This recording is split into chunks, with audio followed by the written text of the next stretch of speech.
जब हमारे बच्चों के ऊपर और हमारे परिवार पे आंच आएगी तो केजरीवाल साहब तुम्हारे हीट से हीट बजा देंगे हम। जब मार्शल कोई अच्छा काम करता है, सिविल डिफेंस कोरोना योद्धा खिलाया जाता है, तो तुम कहते हो कि हमने ये काम करके दिखाया है। प्रेस कॉन्फ्रेंस बुलाते हो, तारीफ के अपने पुल बनवाते हो, बाहर राज्यों में बात करते हो तो सिविल डिफेंस का नाम लेते हो कि हमारे कई साथी भी शहीद हो गए कोरोना की वजह से, मगर हम पीछे नहीं हटे। मगर इनके आज विधायक, निगम पार्षद और यहाँ का इनका कार्यकर्ता तक हमारी बात सुनने को तैयार नहीं है ना। पहले हम सैलरी के लिए थे तो हम सोचते थे कि हमारी नौकरी चली जाएगी, हमारे पास कुछ नहीं है खोने के लिए, मगर तुम्हारी कुर्सी तोड़ने के लिए हमारे पास आरी ब्लेड और बम बारूद सब कुछ है। तो दिल्ली सरकार है, उनके मंत्रियों से मिला जाए और उनकी भी राय ली जाए कि वो क्या चल रहा है उनके अंदर, वो क्या सोच रहे हैं वो। क्योंकि जब हम अपनी अपनी कहते रहते हैं, जब दूसरे की नहीं सुनते हैं ना, तो दिक्कतें होती हैं। तो हम दिल्ली सरकार के 3 मंत्रियों से मिले और तीनों मंत्रियों की अलग अलग बात थी और वो कहीं ना कहीं डरते हैं अपने सरकार, अपने मुखिया केजरीवाल साहब से। उनके सांसदों से भी मिले। आज उनके जो सांसद थे उनके पास गए तो उन्होंने दूर से ही हाथ जोड़ लिया, कहा कि मुझे माफ कर दो, मैं आपकी कोई मदद नहीं कर पाऊंगा, ये मेरे आका, मेरे मुखिया की आवाज है कि वो ही कुछ जो भी कुछ करेंगे तो अरविंद केजरीवाल साहब करेंगे। क्या ये आम आदमी पार्टी में सिर्फ एक ही आदमी है जो अपने पूरे निर्णय लेगा? 10,792 के लोगों की जिंदगी से खेलेगा? 2 महीने होने को आ रहे, जब से उन्हें याद नहीं रहा, उन्हें कल 2 दिन के अंदर सुप्रीम कोर्ट जा रहे हैं कि बस मार्शलों के लिए। और ये देखिए तो इनके IAS ऑफिसर जो पढ़ा लिखा व्यक्ति मुख्यमंत्री है, उसके दिमाग देखिए कितना अच्छा चल रहा है। सीधा छलांग मार के ऊपर छत पे चढ़ने के चक्कर में। अरे भैया, ऊंट पे बैठे हो तो छत पे नहीं पहुंच जाओगे, तुम्हें पहले सीने से जाना पड़ेगा। और उनके विधायक और उनसे कहने लगे कि हमारे साहब आपके बीच आपके लिए सुप्रीम कोर्ट गए। अरे सरकार तो तुम हो, तब क्यों नहीं सुप्रीम कोर्ट गए थे जब तुमने हमें हटाया?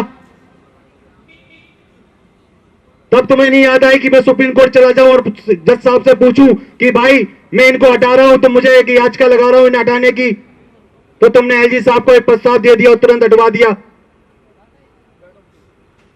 जब हमने उनके मंत्री से कहा कि आप है ना प्रस्ताव देने का बहुत शौक है और आपके LG साहब को प्रस्ताव मंजूरी देने का बहुत शौक है और दोनों चना मटर की तरह काम कर रहे हो, तो एक काम कर लो, आपने पहला प्रस्ताव दिया, उनने मंजूरी दी, हमें हटा दिया, आप दूसरा प्रस्ताव दे दो उनको लगाने का। तो पीछे हटते हुए नजर आ रहे हैं वो।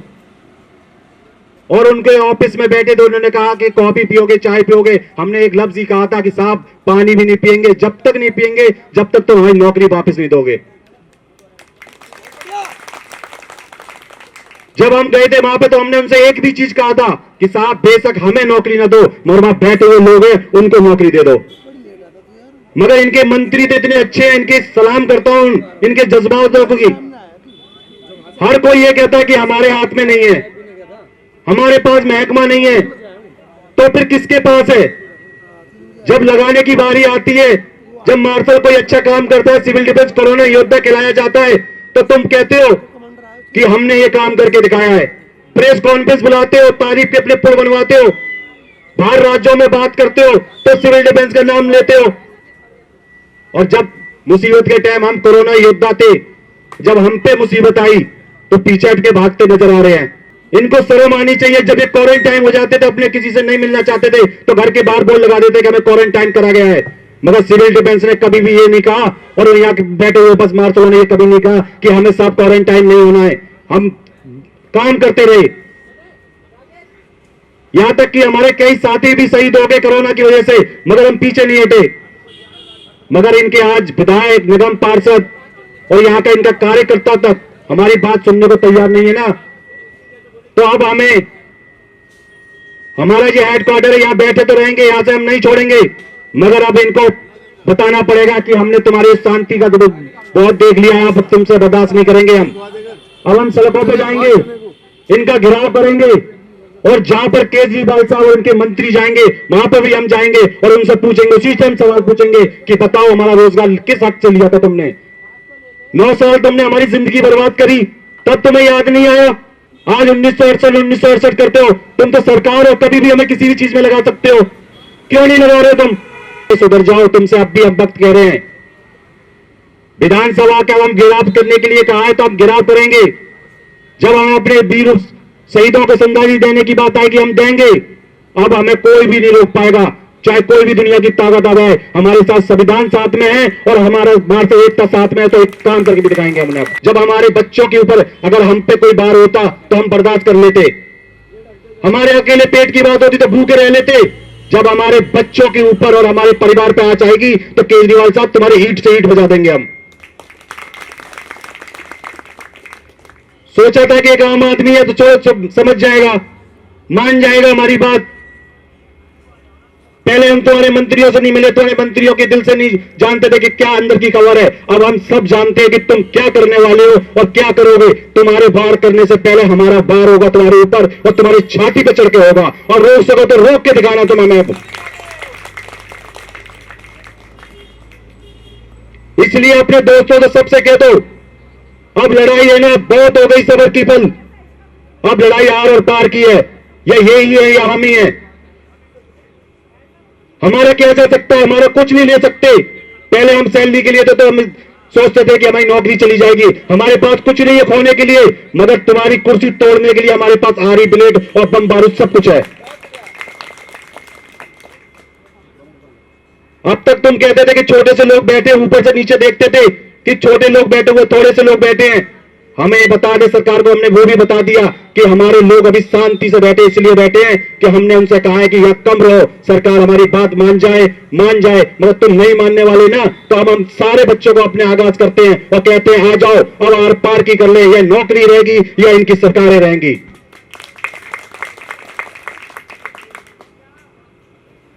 तुम्हें कोई सरकार भी जेल में भेज पाई, मगर हम तुम्हें जेल भी भेजेंगे और तुम्हारी सरकार भी गिराएंगे। यह हमारा वादा है और संकल्प भी है। अब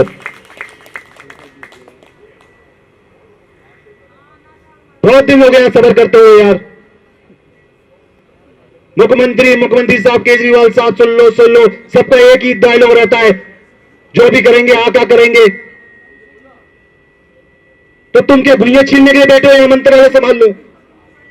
जब तुम कुछ कर नहीं सकते, सारा केजरीवाल साहब करेंगे, तो तुम किस लिए बैठे हो? दो अपना इस्तीफा। और केजरीवाल साहब कहते हैं एलजी साहब करेंगे, तो तुम क्या कर रहे हो? तुम तो इस्तीफा, फिर लगने दो राष्ट्रपति शासन, फिर हम अपने आप एलजी साहब से मांग लेंगे और उनके घर का गिराव करके अपनी नौकरी भी ले लेंगे।